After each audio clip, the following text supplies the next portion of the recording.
सही नहीं है? चलो, इंस्टीट्यूट पढ़ रहे थे। महाकुंभ में तो तुम सब जाओ, यही बात है बस। महाकुंभ में जाना चाहिए। देखो, फीलिंग नाम की भी कोई चीज होती है, पहले बता ही रहा था एक दिन। नहीं, वहां भीड़ है नहीं ना। वहां 100 करोड़ की व्यवस्था है और 40 करोड़ लोग ही जाएंगे, वो भी एक दिन में नहीं जाएंगे, धीरे धीरे पढ़ते पढ़ते जाएंगे। जब भी टाइम मिले एक बार राउंड लगाओ, होगा देखा जाएगा। हाँ, सही नहीं? चलो गाइस, बोलो IIHR। बेटा रिपीट करेंगे मेरे साथ, रिपीट कर। अरे IIHR, Indian Institute of Horticultural research. मेरे बाद में बोलना रहता है, मैं बोलूं वही बोलना रहता है। Indian Institute of Horticultural Research, Hesaraghatta Bangalore. CIAH, Central Institute of Arid Horticulture, Bikaner. National Botanical Research Institute, NBRI, Lucknow. IISR, Indian Institute of Spices Research, Calicut, Kerala. NRCSS, National Research Centre on Seed Spices, Tabiji Ajmer. इसी प्रकार से IIVR, Indian Institute of Vegetable Research, जो कि कहां पर है? वाराणसी। किधर है? उत्तर प्रदेश। क्या कोई खास बात? Central citrus research institute, Nagpur, Maharashtra. National Research centre for grapes, national Research centre for grapes, Pune, Maharashtra. अब अगला लिखो। तो जो कड़ी अपनी चल रही थी उसी कड़ी में अपन आगे बढ़ ही रहे हैं। बोलो, एस में लिखो directorate of mushroom research, DMR। लिखो DMR, डायरेक्टरेट।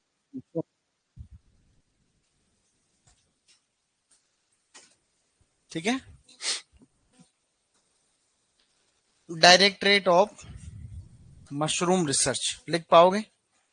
इसको बोलते हैं मशरूम अनुसंधान निदेशालय। मशरूम जानते हो? मशरूम, MUSHROOM,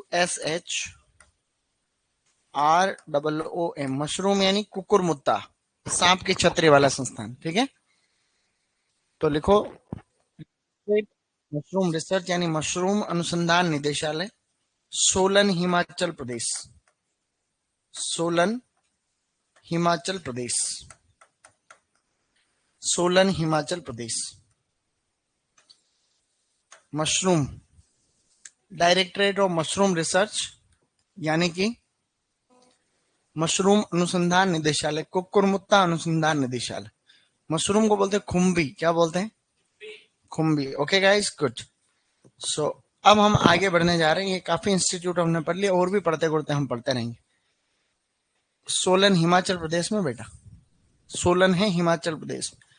वो यूनिवर्सिटी भी तो है, अभी लिखेंगे। इसके नीचे लिख लो, एक यूनिवर्सिटी का नाम लिखो बेटा। लिखो डॉक्टर यशवंत सिंह परमार, ऐसे लिखो doctor Yashwant Singh Parmar. Doctor Yashwant Singh Parmar, Singh Parmar,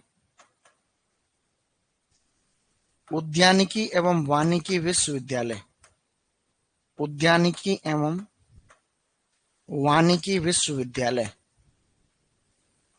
doctor YS Parmar भी बोलते हैं इसको। क्या बोलते हैं?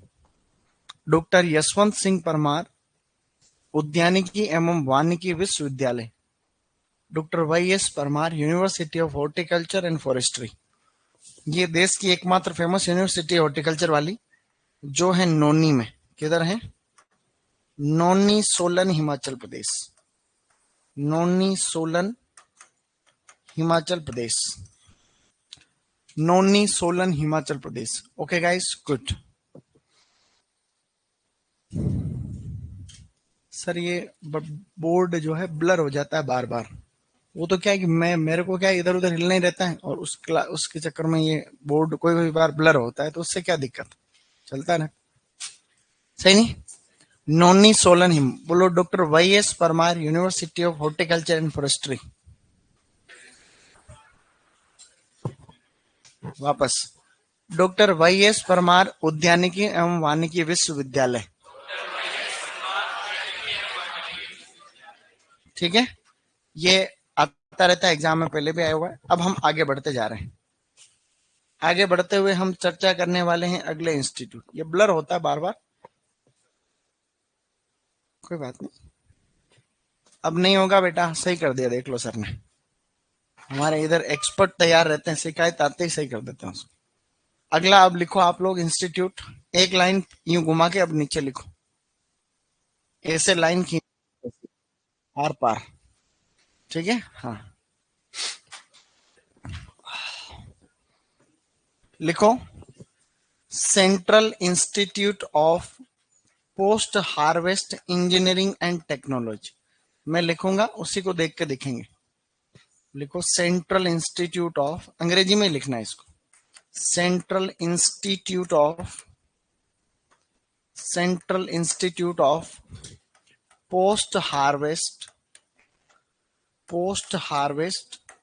Engineering and technology. Central Institute of post harvest engineering and technology.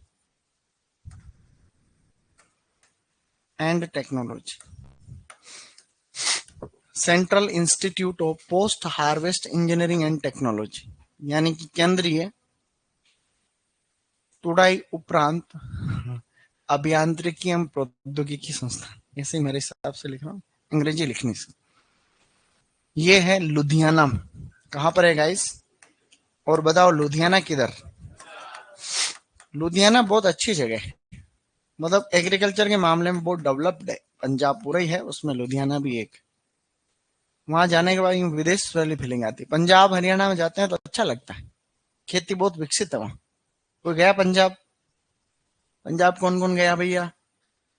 कैसा पंजाब? कोई बात नहीं, वही तो जाना हो गया, साइड में देखा हो गई, अच्छा था, गुड। दिल्ली अच्छा है क्या? बकवास, दिल्ली भी अच्छा है पागल, दिल्ली भी बहुत अच्छा। वो तो प्रदूषण की वजह से थोड़ी दिक्कत आती है वहां, थोड़ी भीड़ भी ज्यादा है, देखो इतने लोग हैं, राजधानी भी है तो दिक्कत है, बाकी दिल्ली अच्छा है।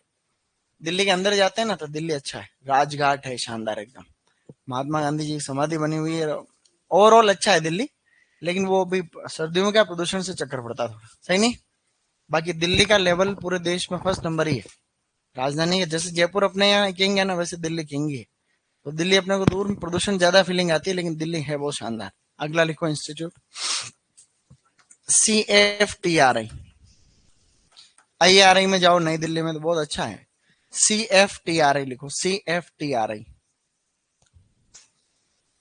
Central food technology research institute. Central food technology research institute, food technology central food technology research institute, research institute, research institute, research institute, central food technology research institute.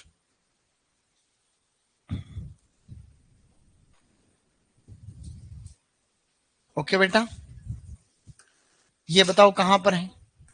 Mysore Karnataka में, मैसूर कर्नाटक के अंदर है, कर्नाटका। मैसूर भी रियल में बहुत अच्छा है, मैसूर का भी लेवल है वहां पर। वो वृंदावन गार्डन भी, एक वृंदावन गार्डन है, अपन पढ़ेंगे बाद में, वो भी मैसूर में। बेंगलोर से 200 किलोमीटर लगभग आगे की साइड है, एक साइड में मैसूर है। हमारे गांव के लोग बाहर रहते हैं, बताते हैं अच्छा है, तो मैसूर भी अच्छा है। आगे लिखो अब, लिख लिया, गुड। अच्छा लिख रहे हो तुम, है ना, उम्मीद से अच्छा, इंग्लिश में एक्सपर्ट जो हो। है। हाँ, अब अगला लिखो बेटा। पता क्या लिखोगे अगला इंस्टीट्यूट? अब लिखो गाइस, जिसे हम लोग कहते हैं अपेडा। क्या लिखोगे? APEDA लिखो, अपेडा। बेटा लिखो अपेडा। एक्सपर्ट हो तो मैं बोल रहा हूं उसको लिखना फिर। Agricultural and processed food products export and development authority. तो एक्सपर्ट तो हो तुम, लिखो एग्रीकल्चरल, एग्रीकल्चरल, लिखो agricultural and processed, agricultural and processed food products, processed food products export and development authority, export and development authority, export and development authority, authority, authority, export and development authority, agricultural and processed food product export and development authority, APEDA. ये नई दिल्ली में, new Delhi, 1985-86। Bharat से जो भी चीजें निर्यात होती हैं, तो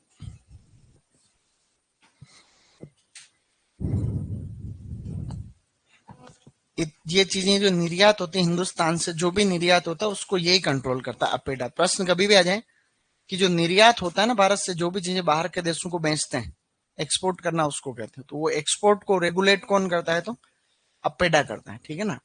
बोलो, agricultural and processed food products export and development authority,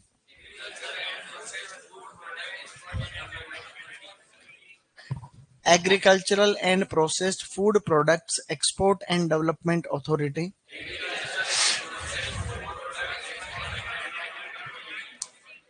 good. Central Institute of post harvest engineering and technology, central food technology research institute. शाबाश। अब लिखो अगला एक इंस्टीट्यूट, लिखो नाफेड। प्यारे बच्चों, शाबाश, लिखो नाफेड।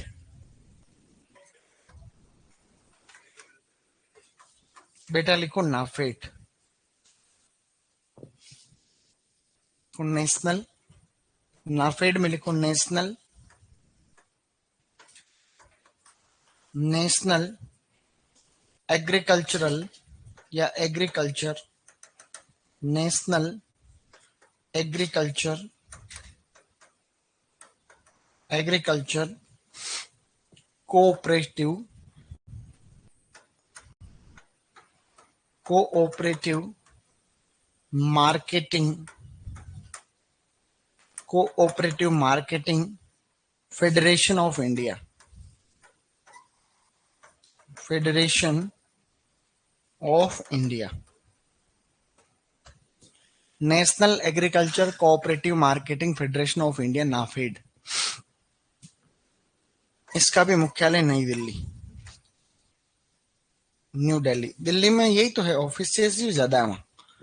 दिल्ली में तो कार्यालय कार्यालय को टोटल।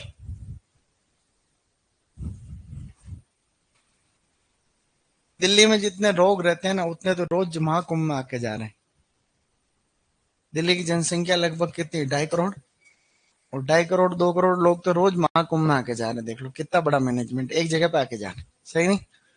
तो यूपी का मैनेजमेंट बहुत अच्छा है। वो कल किसी ने टाइम पे फूल पे बारिश नहीं की, उस पर तो कार्रवाई कर दी। कल वो, जब वो वहां स्नान का टाइम होता है ना, उस समय क्या ऊपर से हेलीकॉप्टर से गुलाब के इन फूल डालने रहते हैं।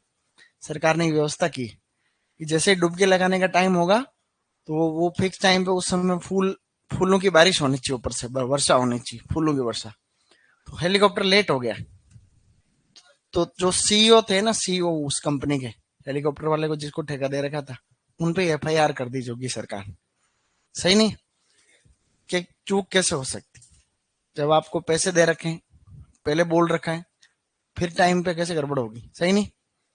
व्यवस्थाएं बहुत, और इस मैनेजमेंट से बहुत सीखने को मिलता है। ऐसा मैनेजमेंट देखने को पता कब मिलता है, खाली खैर इससे छोटा ही है वो, लेकिन वो भी बहुत बड़ा होता है जब चुनाव होते हैं, इलेक्शन होता है ना, इलेक्शन। तो इलेक्शन में भी एक दिन में वोट पड़ते हैं, तो पूरे राज्य में या कभी कभी कई राज्यों में, तो उस दिन भी जिला स्तर की व्यवस्था इतनी ही टाइट होती कि भाई जिला स्तर से लगभग 2-3 हजार बसें निकलती, और वो हर एक बूथ के ऊपर और चुनाव करवा के वापस आके पेटियां जमा करानी रहती। बहुत बड़ा वो भी मेला रहता है, वो खतरनाक लेवल रहता है उसका, लेकिन इतने लोग नहीं आते उसमें एक साथ, क्या समझे, वो भी एक बड़ा मैनेजमेंट है। लेकिन ये तो देखो ना, 40 करोड़ लोगों को मैनेज करना बड़ी बात होती। 40 करोड़ से ज्यादा भी आ जाओ क्या पता, सही नहीं है। सीखने को भी मिलता है, मैनेजमेंट सीखने को मिलता है। क्या सीखने को मिलता है अपने लिए, क्या जैसे तुम्हारे भी कोई काम पड़ गया, घर में ही काम पड़ी, तो कई बार लोग घर में छोटा मोटा जीवड़ा होता है उसमें घबरा जाते, मैनेजमेंट तो होता है देखो। और जो व्यक्ति घर के छोटे मोटे काम में नहीं संभाल सकता तो फिर दिक्कत आती है देखो उसमें। मैनेजमेंट में कई चीज, जैसे घर में कोई छोटा मोटा कोई मृत्यु भोज कर रहा हो, नहीं करना चाहिए लेकिन करते हैं गांव में, मृत्यु भोज तो बंद कर देना चाहिए, धीरे धीरे करना ही चाहिए सबको। या कोई कोई भी कार्यक्रम, शादी का प्रोग्राम है, लड़की लड़के की शादी, किसी की भी शादी हो सकती, तो वो बड़ा मैनेजमेंट। अब उसमें भी कई दिक्कतें आती, हलवाई से बात करना या रसोई बिगाड़ दिल है, लोग जिमने के लिए बैठे हैं, पता चला कि दाल वाल टाइम पे खत्म हो गया, होता है ना कई बार, तो वो भी तो मैनेजमेंट होता है। तो जो घर का मुखिया है उसकी तो जिम्मेदारी रहती, और जिस जिस घर का मुखिया 1.5 आदमी, उसमें गड़बड़ हो जाती है फिर। तो इसलिए ये अपने को संभालना चाहिए, स्टूडेंट है तो पूरा लिस्ट को चेक कर लो 10 दिन पहले ही, ये काम करेंगे, 5 दिन बाद में ये काम हो गया, इससे बात करी, इससे बात, छोटी छोटी छोटी छोटी, नहीं तो मौके पे याद आती, मौके पे याद आती कि शादी हो रही, मंगलसूत्र तो भूल गए, कहीं कैसे छोटे छोटे काम, छोटे, फॉर एग्जाम्पल, बहुत छोटे कई चीजें भूलते हैं भैया, ऐसी बात नहीं, कई चीजें ऐसी होती है, तो क्या है कि वो सीखने वाली बात है। तो national agriculture cooperative marketing federation of India,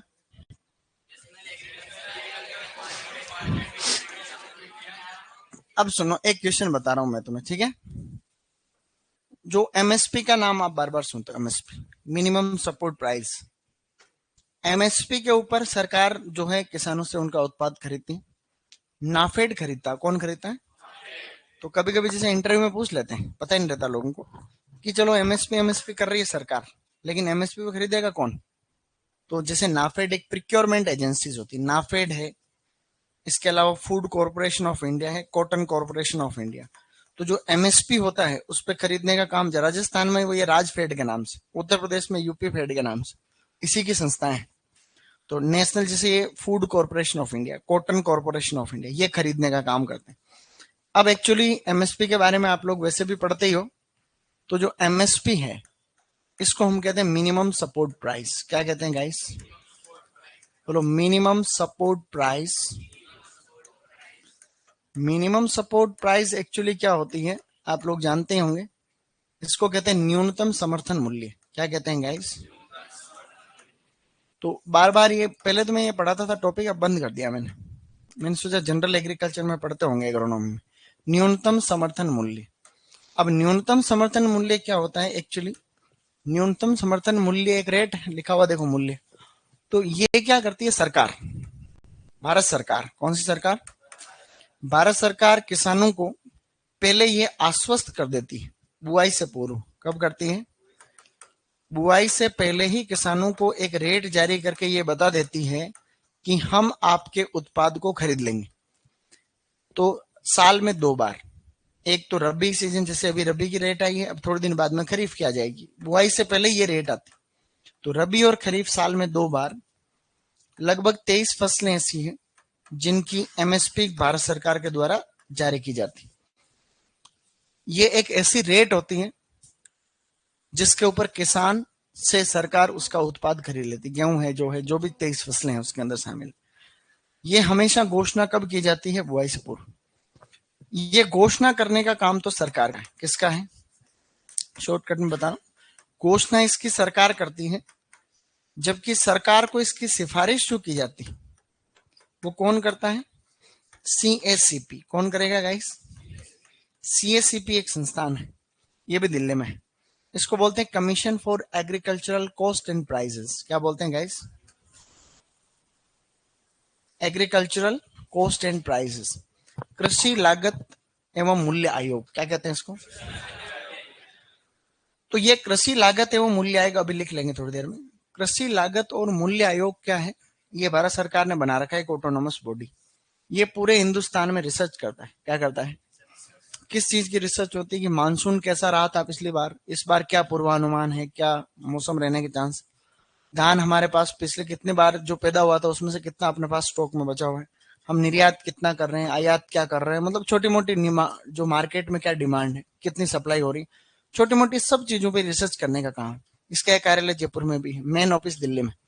तो सीएससीपी वो सारे आंकड़े सेट करके सरकार को एक रेट बताता, वो रेट है एमएसपी। क्या है? उस रेट को फाइनल घोषणा करने का काम एक कमिटी है जिसको हम लोग बोलते हैं cabinet committee on economic affairs. क्या है गाइस? इसको बोलते हैं आर्थिक मामलों की संसदीय समिति। क्या कहते हैं? आर्थिक मामलों की संसदीय समिति। संसदीय संसदीय समिति। संसदीय समितियां भी बहुत सारी होती भारत के अंदर। आप देखोगे संसदीय समिति को देख के से घबराने की आवश्यकता नहीं। संसदीय समिति में सांसद रहते हैं। कौन रहते हैं? इसमें कुछ पक्ष के भी रहते हैं, कुछ विपक्ष के भी रहते हैं, कई तरीके की इसमें जो है रहती है। जैसे एक सबसे पावरफुल संस्था रहती है ज्वाइंट पार्लियामेंट्री कमेटी। कौन सी रहती है? संयुक्त संसदीय समिति। क्या नाम है उसका? तो उसका भी जो है, इसका हेड तो प्रधानमंत्री रहता है। मान लो कि इसके अंदर सदस्य हैं 21 में से 14 तो रहते हैं सरकार के, सरकार का मतलब जो पक्ष वाली पार्टी, और विपक्ष के रहते हैं 7 मान लो। तो ये सीएससीपी इस रेट को इसके सामने रखते हैं, ये वापस रिव्यू करती है कमेटी और फाइनल घोषणा कर देती। तो इसका प्राइम मिनिस्टर कौन हो? इसका प्राइम मिनिस्टर, इसका अध्यक्ष कौन होता है? प्रधानमंत्री ही होता है एक तरीके से सरकार। तो ये है ऐसा। तो ये इसका काम है। अभी कई प्रकार के इश्यू आते रहते हैं, एमएसपी की 100 बातें होती रहती। मैं एक कहानी सुना रहा हूँ तुम्हें। क्या कर रहा हूँ? समझने वालों के लिए तो काम की, और नहीं समझने वालों के तो क्या, जंगल में मोर नाचा किसने देख। भाई किसको क्या लेना देना, भैंस के आगे बीन बजाने जैसा है। लेकिन सुपरवाइजर में तुम तो सब समझदार हो। गुजरात साइड के लोगों को पता ही नहीं रहता, तुम्हें तो पता चल रहा नहीं चल रहा है। तो ऐसा हुआ कि जब भारत में ये जो इस तरीके से किसानों की जो आत्महत्याएं हो रही थी, किसानों के हालात नहीं सुधर रहे थे, तो भारत सरकार ने 2004-5 में किसान आयोग बनाए। क्या बनाए? किसान आयोग, जिसको कहते हैं नेशनल कमीशन ऑन फार्मर्स। क्या कहते हैं? तो इन्होंने अपनी रिपोर्ट दी। इसके अध्यक्ष थे डॉक्टर एम.एस. स्वामीनाथन। कौन थे? तो इसके अध्यक्ष जो थे वो थे डॉक्टर एम.एस. स्वामीनाथन। जानते हो? Doctor M S. Swaminathan. Doctor M S. Swaminathan के कारण इस कमीशन को हम कहते हैं स्वामीनाथन आयोग। क्या कहते हैं? तो किसान आयोग का एक नाम आयोग, स्वामीनाथन आयोग, या इसको हम लोग और कहते हैं नेशनल कमीशन ऑन फार्मर्स। क्या कहते हैं? अब सरकार ने ये आयोग बनाया। कोई भी आयोग बनाते हैं, जैसे भारत में कोई बड़े बड़े बदलाव करने हो तो आयोग का मतलब कुछ नहीं है। जैसे आयोग का मतलब ऐसे इन किसी भी चीजों से घबराते नहीं अपन, ये तो काम है, सरकार अपना काम, जैसे अपना ही काम है। जैसे मान लो कि भाई रॉयल में कोई दिक्कत आएगी, कि भाई नोट्स बनाने में दिक्कत आ रही है, और दीजिए सर 3 टीचर को बोलेंगे कि सोनू सर, खान सर और समीर सर, 3 जनों को काम दे रहा हूँ, 15 दिन में ये रिसर्च का काम है, ये बताना क्या है। तो कमेटी होगी। इसी प्रकार से सरकार ने कहा भी सबसे योग्य आदमी तो एम.एस. स्वामीनाथन है, जो जानते हैं सर हर चीज को। तो आप सरकार को सुझाव दो कि ऐसा क्या करें कि किसानों की आय भी बढ़ जाए और किसानों की आत्महत्याएं रुक जाए। बड़े स्तर की कमीशन, बहुत बड़े स्तर पर, इसमें सदस्य भी थे बहुत सारे। तो वो सभी सदस्य वगैरह मिलके उन्होंने बहुत बड़ी रिपोर्ट दी, अलग अलग पूरे किताब की किताबें। तो उसमें कई सारे रिकमेंडेशंस थे। रिकमेंडेशन का मतलब सिफारिशें थी। तो भारत सरकार ने भी धीरे धीरे उन पर काम भी किया। देखो, और अभी रिसेंटली भी काफी काम हुआ उस पर। स्वामीनाथन साहब ने कहा था कि 53% जमीन भारत की असिंचित। कैसी है? अगर सरकार इसको सिंचित कर लेगी ना तो उत्पादन भी बढ़ेगा और डबल हो जाएगी खेती। कितनी हो जाएगी? तो सरकार ने काम भी किया। पहले कई योजनाएं चल रही थी, अभी भी चल रही, जैसे अभी 2015-16 में रिव्यू हुआ उसका, प्रधानमंत्री कृषि सिंचाई योजना, क्या नाम है। तो इससे भी काफी फायदा हो रहा है, जहां ड्रिप लग रहे हैं, फुहारे लग रहे हैं, जहां पानी नहीं है वहां पर सुधार हो रहा है। इसी प्रकार से सरकार ने कहा था कि यार कि किसानों के भी तो बीमा तो हो, जिस प्रकार से आदमी का बीमा होता है तो किसानों का बीमा हो तो बात बने, फसल का बीमा मतलब, तो किसानों के लिए भी बीमा है, फसल के लिए भी, तो फिर इंश्योरेंस होना चाहिए। तो बीमा के लिए भी अभी योजनाएं तुम्हें पहले चल रही थी, जो है agriculture insurance scheme, national agriculture insurance scheme, अभी प्रधानमंत्री फसल बीमा योजना। क्या है गाइस, प्रधानमंत्री फसल बीमा योजना में 3 चीजें हैं। इसमें जो प्रीमियम राशि कटती है ना, प्रीमियम, रबी के मौसम में प्रीमियम राशि है 1.5%। कितनी है, खरीफ के अंदर प्रीमियम राशि कितनी है, खरीफ के अंदर प्रीमियम राशि 2%। कितने परसेंट, 2%। और जितनी भी उद्यानिकी फसलें, उद्यानिकी या व्यापारिक फसलें, जिनको कॉमर्शियल क्रॉप्स कहते हैं, व्यापारिक, उद्यानिकी व्यापारिक फसलों के लिए 5% प्रीमियम है। यह प्रीमियम राशि भी पूछी जाती है एग्जाम कि प्रधानमंत्री फसल बीमा योजना में रबी फसलों है तो प्रीमियम का मतलब टोटल बीमित राशि है। जैसे मान लो कि टोटल बीमित राशि ₹1,00,000, कितनी है, हाँ, तो किसान को कितने जमा कराना एक बार, 1500। 1500 रुपए में से भी जो है आधा तो जमा फिर कराएगा कौन, आधा गवर्नमेंट खुद कराती, कंपनी को देती। जितनी भी बीमा स्कीम होती है इस सिद्धांत पे काम करती। जैसे तुम्हारे उधर लॉटरी, गांव में लॉटरी निकल गई, लॉटरी निकल, जेसीबी खुल गई, ये खुल गया, वो खुल गया, ये गांव में नहीं, बुलेट खुल गया, नहीं है आजकल चल रहा है लॉटरी सिस्टम, ड्रो ड्रो कहते हैं। ये हालांकि गैर कानूनी है, तुम्हारे में से तो इसको किसी चक्कर में पड़ना नहीं है, गैर कानूनी है, लेकिन फिर भी तो ये क्या करता है, कईयों से पैसा लेके कुछ को देते हैं ये सिस्टम। अपने भी बीमा ऐसी है, जैसे मान लो कि मेरा बीमा करा रखा है, तुम्हारा करा रखा है, तो हम सब जो है साल के कुछ पैसे जमा कराते, साल के हमने को सबने मिलकर कुछ पैसे जमा कराए, कोई एक मर गया तो उसमें से जो है वो कुछ पैसे उसको दे देते हैं, सारे तो मरने सर। तो इंश्योरेंस स्कीम में कमाई बहुत होती। तो प्रधानमंत्री फसल बीमा योजना में कंपनियां मालामाल होती है हर साल। जैसे कोई, जैसे इस बार इंडियन इंश्योरेंस स्कीम है, इनको ठेका देती है सरकार, सरकार ठेका देती है मतलब सरकार ने कंपनी को काम दे दिया। अब कंपनी के पास में क्या है, कंपनी प्रीमियम लेगी, किसानों से लेगी, थोड़ा सरकार कह रही है हम भी देंगे प्रीमियम, किसानों की जो राशि है उसमें आधा किसान को देना है, आधा सरकार देगी। तो वो पूरे भारत से जो है सर, जो भी किसान बीमा देगा कंपनी के पास। अब पता चला कि कुछ जगह फसल खराब हुई है तो उनको ही तो देना रहा, बाकी तो कमाई है। तो इसमें कंपनी में भी काफी, तो इसलिए तो ये कंपनी में लड़के काम करते रहते हैं। तो ये टॉपिक बहुत बड़ा है। और भी स्वामीनाथन साहब ने कहा था कि भाई के ये जो मार्केट की दिक्कत, किसकी दिक्कत है कि भाई किसान बेचने की तो सुविधा ही नहीं है, वो तो इधर उधर बेचारा भटकता रहता है। तो सरकार ने एक योजना चला रखी, ई नाम, क्या है, हाँ, इसको बोलते इलेक्ट्रॉनिक नेशनल एग्रीकल्चर मार्केट। क्या कहते हैं, electronic national agriculture market.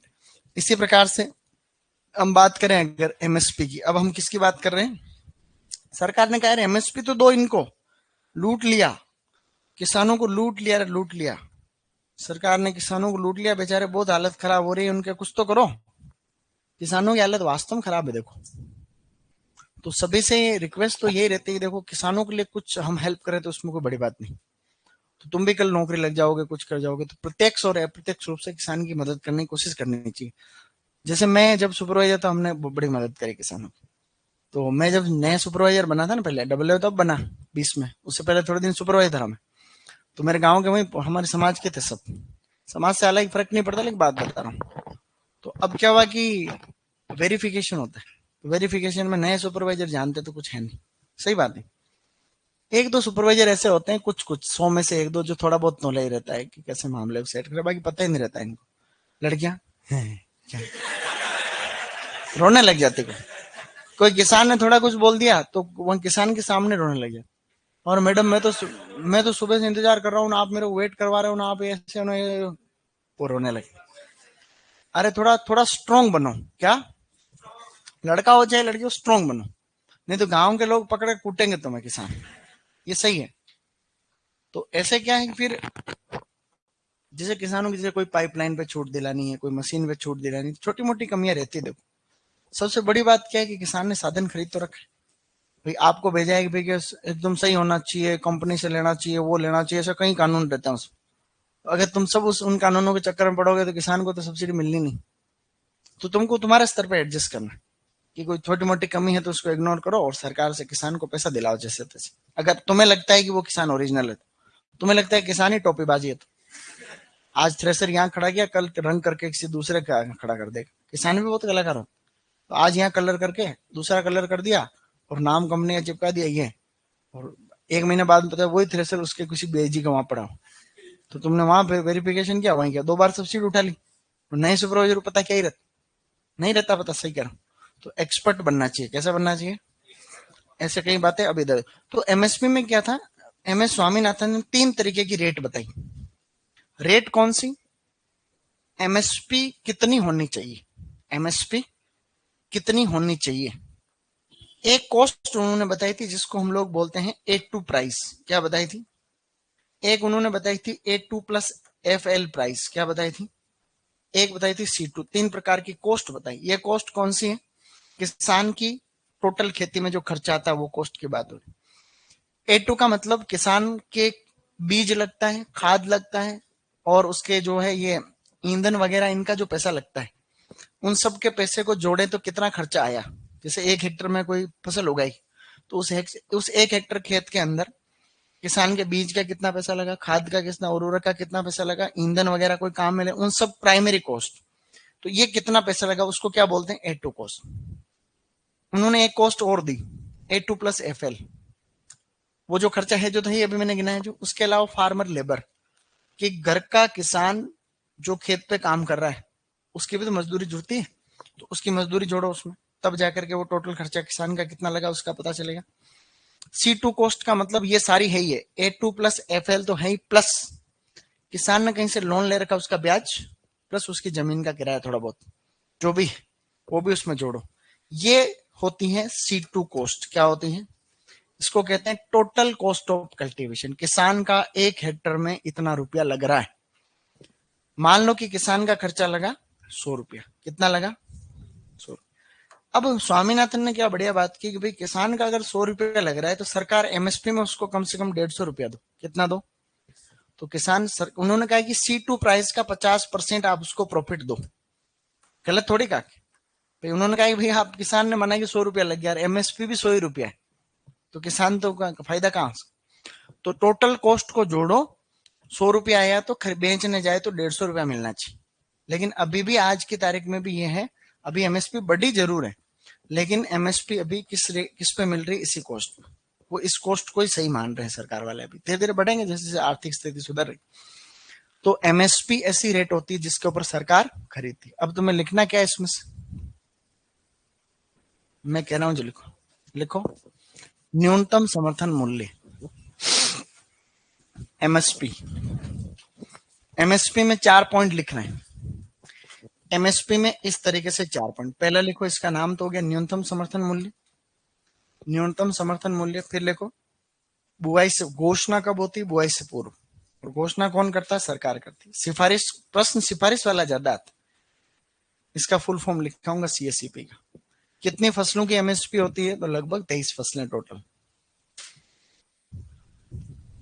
Sir हमने फसल बीमा करवाया और लास्ट में पूरा खेत डूब गया पर कुछ नहीं मिला। हाँ तो ये दिक्कत है, इसमें क्या है कि तुम्हें 24 घंटे के अंदर अंदर वो नंबर पे फोन करना रहता है शिकायत वाले।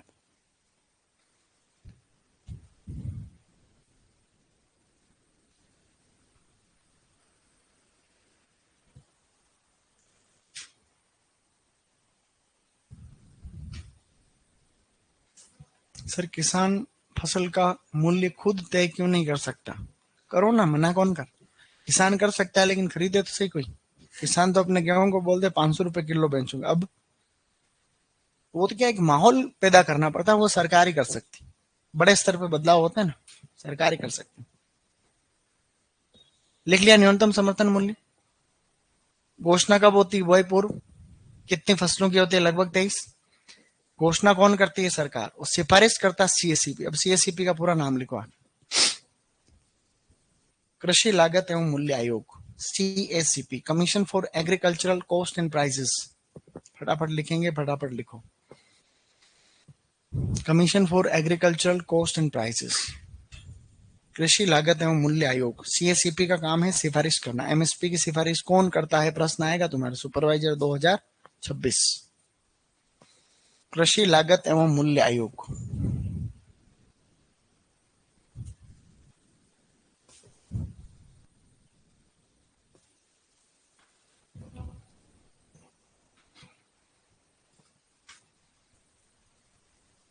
अब और क्या लिखो, अब लिखो वर्तमान में एमएसपी A2+FL कॉस्ट पर घोषित की जाती है। ये किसी किताब में नहीं मिलेगा तुम्हें, ये बहुत हाई लेवल की बता दी चीजें शॉर्टकट में। वर्तमान में MSP A2+FL cost A2+FL cost के आधार पर घोषित की जाती है। वर्तमान में एमएसपी A2+FL कॉस्ट के आधार पर घोषित की जाती है। वर्तमान में एमएसपी A2+FL कॉस्ट के आधार पर घोषित की जाती है। अब सारा तो मत लिखो, ये तो नोट्स हैं शॉर्टकट में, ठीक है। ये तो मैंने बीच में ऐसे बता दी बात, ये ऐसा नहीं कि इंस्टीट्यूट का भाग है, ये तो ऐसे कई चीजें हैं। तो मैं तुम्हें ये अच्छी बात बता रहा हूँ कि कभी आ जाओ तो ध्यान दे। उसको बंद कर दो अब दुकान को। अब नीचे लाइन खींचो। अब लिखो किसान आयोग, किसान आयोग या स्वामीनाथन आयोग, किसान आयोग या स्वामीनाथन आयोग। बेटा लिखो किसान आयोग या स्वामीनाथन आयोग।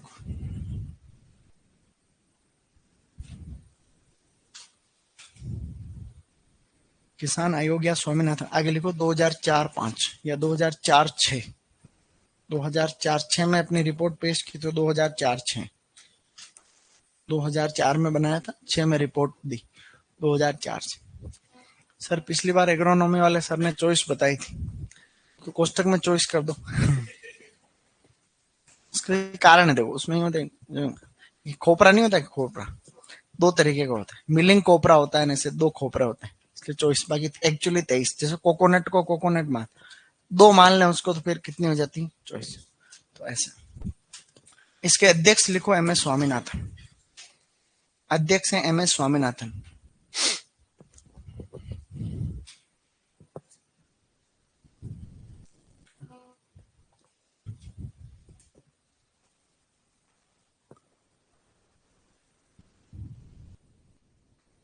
सीएससीपी का फुल फॉर्म। शाबाश बेटा, सो जा अभी। अब इसमें एम एस स्वामीनाथन लिखो अध्यक्ष, फिर ये सब तो मत लिखो, फिर इसमें क्या लिखोगे, फिर फिर ये इतना ही लिखना, फिर नोट करके लिखो प्रधानमंत्री फसल बीमा योजना, प्रधानमंत्री फसल बीमा योजना, प्रधानमंत्री फसल बीमा योजना। सर अमेरिका में कृषि लागत क्या है भाई बताओ, और उसके मुकाबले में भारत में कितनी है। सरकार सबसे ज्यादा सहयोग अमेरिका में करती है, भारत में करती है किसानों का। ठीक है बेटा, बताऊं बाद में, अभी लिखो, अभी लिखो, लिखो प्रधानमंत्री फसल बीमा योजना के आगे लिखना प्रीमियम राशि, प्रीमियम राशि, प्रीमियम राशि। फिर ये ऐसे लिखो रबी में 1.5%, खरीफ में 2% और उद्यानिकी और व्यावसायिक फसलें, ऐसे लिखो व्यावसायिक फसलें या व्यापारिक फसलों की 5%। प्रीमियम राशि लिखो, रबी में 1.5% है, प्रश्न आता है रबी में कितनी है, खरीफ में है 2%, उद्यानिकी और व्यावसायिक फसलों में 5%।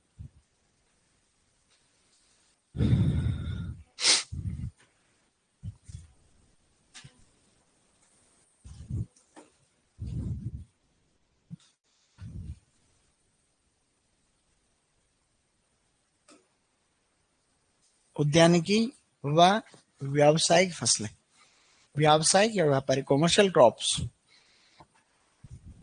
उनकी प्रीमियम राशि है 5%। ओके गाइस, अब अपने वापस संस्थान है दो चार, वो बात कर रहे हैं, फटाफट लिखेंगे। अब यहां तक डन है सब। अब जहां संस्थान ऊपर लिख रहे थे वहां अगर जगह बची हो तो वहां लिख दो एक मार्क लेब, वहां लिखो एक मार्क लेब, एक मार्क लेब में लिखो। फिर आगे 1937 नागपुर। कोई पूछे कि एक मार्क लेब कहाँ है तो नागपुर में, एक मार्क लेब नागपुर, एक मार्क लेब नागपुर।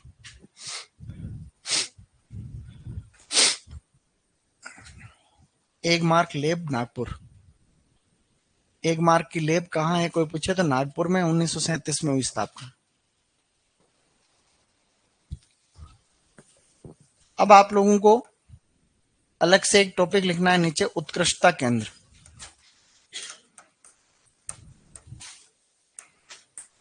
उत्कृष्टता केंद्र इनको बोलते हैं सेंटर ऑफ एक्सीलेंस।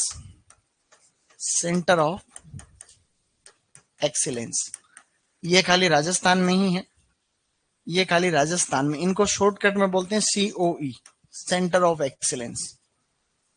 ये मेरे साथ में लिखना अलाउ रहेगा और फटाफट इसको पूरा कर देंगे। राजस्थान में कई फसलों के सेंटर ऑफ एक्सीलेंस बने हुए हैं। इनका पूरा नाम ऐसे लिखते हैं, जैसे एक का पूरा नाम लिख रहा हूं फिर खाली फसल का नाम लिख के डायरेक्ट लिख देंगे। ये इंडो इजराइल प्रोजेक्ट क्या है गाइस, मतलब राजस्थान का है, इंडो तो नहीं कह सकते, राजस्थान इजराइल सरकार के सहयोग से जो है बना रही है। जैसे मैं आम की बात करूं तो ऐसे लिखते हैं, अगर उसको पूरा नाम कैसे होगा, centre of excellence. Centre of, एक पूरा नाम लिखना है ना, centre of excellence for mango.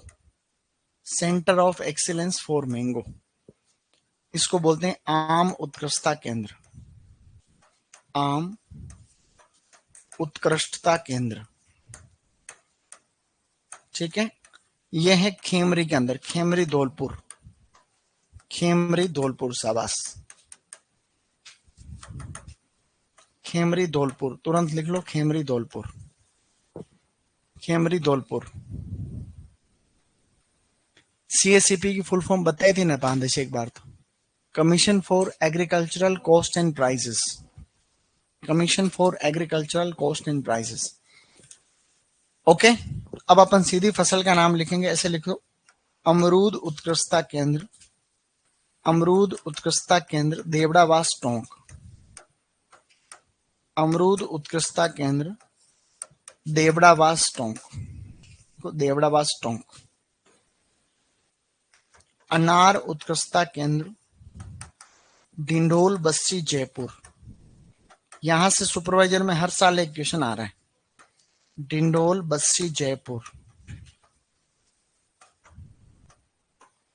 डिंडोल Bassi Jaipur, डिंडोल Bassi Jaipur. आगे बढ़ो, खजूर उत्कृष्टता केंद्र, सॉरी पहले वहां पे एक और लिख लो सेम जगह पे, ड्रैगन फ्रूट उत्कृष्टता केंद्र, ड्रैगन फ्रूट उत्कृष्टता केंद्र जो है वो भी आपका सेम डिंडोल बस्सी जयपुर में है। खजूर उत्कृष्टता केंद्र, बेटा लिखो शाबाश, खजूर, सही लिख रहा हूं मैं,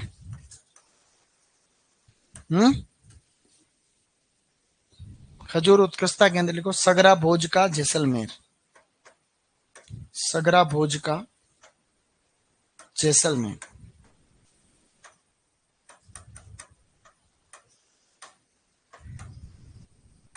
सगरा भोज का जैसलमेर। सर आज जनरल हॉर्टिकल्चर पूरी हो जाएगी, यस, बहुत मजा आ गया आज तो, आज जनरल हॉर्टिकल्चर हो जाएगी पूरी, हो गई है, बहुत बड़ी बात होती। जनरल हॉर्टिकल्चर पूरा होने का मतलब है एक महाकुंभ तो यही ना लिए, अब दूसरा वहां जाना है, सही नहीं है। चलो आगे बढ़ो, शाबाश।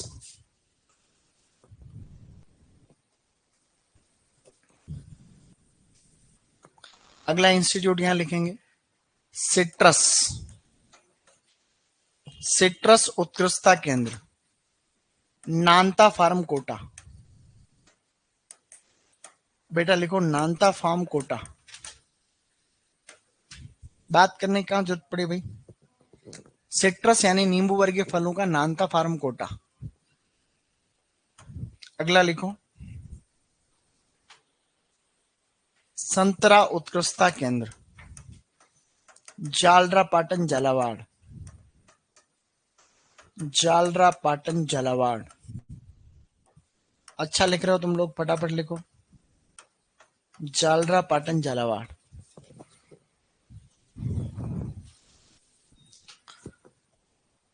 जैविक खेती उत्कृष्टता केंद्र, जैविक खेती जैविक खेती उत्कृष्टता केंद्र भी सेम जालदा पाटन झालावाड़, सेम जालदा पाटन झालावाड़, शाबाश। नेक्स्ट, सब्जी उत्कृष्टता केंद्र छत्रपुरा बूंदी, छत्रपुरा बूंदी, छत्रपुरा बूंदी। पुष्प या फूलों का उत्कृष्टता केंद्र सवाई माधोपुर, सवाई माधोपुर, सवाई माधोपुर।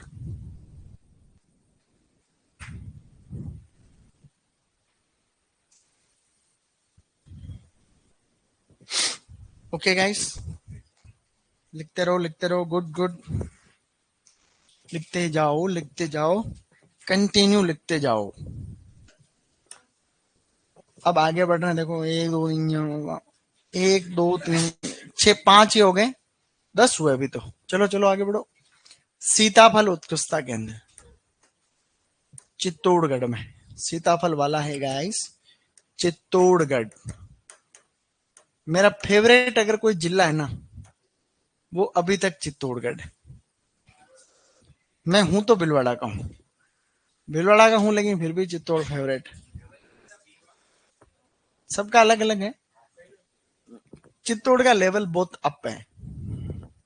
बढ़े आगे, चलो अगला लिखो, शाबाश। अब बताओ कौन सा बच रहा है जो औषधीय पादप, centre of excellence for medicinal plants, Mavli Udaipur, Mavli Udaipur, Mavli Udaipur.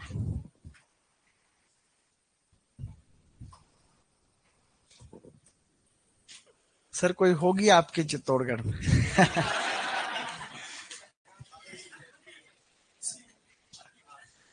हाँ बेटा आगे लिखो, अब लिखो। जितनी अक्कल होती उतनी काम करती। देखो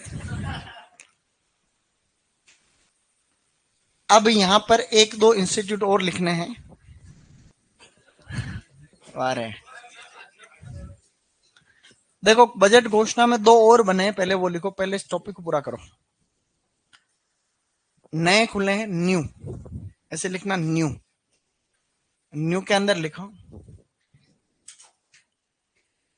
और ये देवकीनंद, तुम भावनाओं को कंट्रोल नहीं कर सकते बेटा ऑनलाइन में, जो मन में आया तो बोलते रहते बेटे, कम से कम ये तो ठीक है।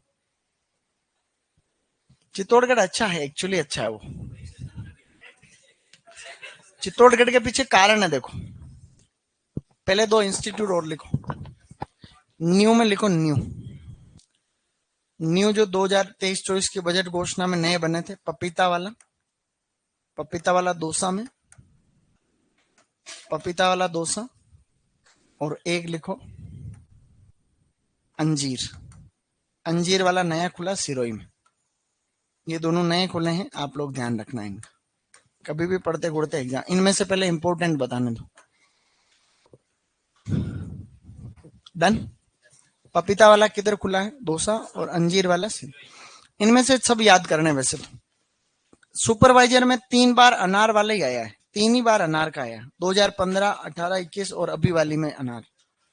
इसके अलावा इंपॉर्टेंट कौन कौन से, देखो अमरूद वाला इंपॉर्टेंट है, अनार वाला है ये, खजूर वाला अब की बार आ सकता है, सिट्रस वाला है ये, बहुत अच्छा है सिट्रस वाला, और संतरा वाला। वैसे तो सारे याद होने ही चाहिए, लेकिन फिर भी। अब चित्तौड़ में एक्चुअली क्या है कि चित्तौड़ में मैंने नौकरी की ना 2 साल, तो चित्तौड़ के एक्चुअली गांव गांव जानता हूँ। चित्तौड़ एकमात्र ऐसा जिला है जिसको मैं मेरे जिले से भी ज्यादा जानता हूँ। तो हम जब वहां रहते थे ना, तो हम क्या करते थे कि भैया हमारे ऑफिस के काम से हम चित्तौड़ के लगभग लगभग सभी गांवों में हमारे काम पड़ते थे। तो चित्तौड़ काफी बड़ा है, देखो यहाँ जैसे चित्तौड़ ऐसा है, ठेठ वो वहां तक भी है, कोटा तक, राउत बाटा, राउत बाटा, और जो उसको क्या भैंस रोडगढ़, वो भी चित्तौड़ में है, तो वहां पर भी जाते थे। चित्तौड़ में आपको ज्योग्राफी के सब चीजें देखने को मिलती, पॉलिटिकल भी वहां अच्छा, अफीम भी खूब होती वहां। तो चित्तौड़ की जमीन बहुत उपजाऊ है, एक तो लेवल वाली बात। दूसरी ये है क्यों, आपको अरावली भी देखने को मिलती है, सब तरीके की आपको वहां फीलिंग देखने को मिल जाती। फिर हम थे जिला स्तर पे, तो हम सब जगह जाते थे। चित्तौड़ में 11 पंचायत समिति है, कितनी है, तो वहां पे लगभग सब जगह, ये बहुत 160 किलोमीटर पड़ता था, फिर भी हम वहां जाके, सौर ऊर्जा है, ड्रिप है, वगैरह वगैरह, कई बगीचे लगे हुए हैं वहां। तो लगभग लगभग हर गांव का, मतलब कुछ गांव छूटे भी होंगे ऐसी बात नहीं, लेकिन हर पंचायत समिति में सब जगह हम गए और चित्तौड़ को जानने का मौका मिला। उसके बाद में मैं उदयपुर को ज्यादा जानता हूँ। हमारे भीलवाड़ा को तो कितना जानता हूँ जितना हमारे गांव के आसपास वाले इलाके हैं, क्योंकि भीलवाड़ा में हम इतना नहीं जानते, समझ रहे हो क्या। तो इसलिए चित्तौड़ है। और जो बेवकूफ बोल रहा था, और ऐसा कोई होवे तो भी तू क्या ही बिगाड़े, बता, हैं, बता भाई, माना ही ऐसा कुछ हो तो भी वो तो तेरे से तो क्या ही होना रहा। तारीख कितनी हो गई, 17 तारीख हो गई बेटा, पढ़ के आ जाना आप चुपचाप।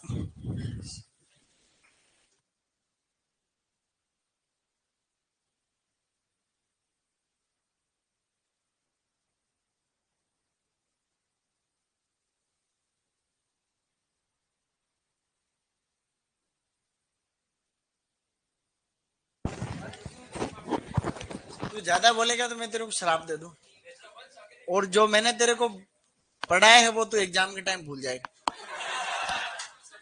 गुरु का शराब तो ऐसे होता है, कर्ण को शराब दिया था, कर्ण की तेरे जब जरूरत पड़ेगी तब ब्रह्मास्त्र काम ही नहीं आएगा। तो तूने जो भी होटेगा जरूर, अगर शराब दे दिया तो सब छुमंतर हो जाएगा, ठीक है।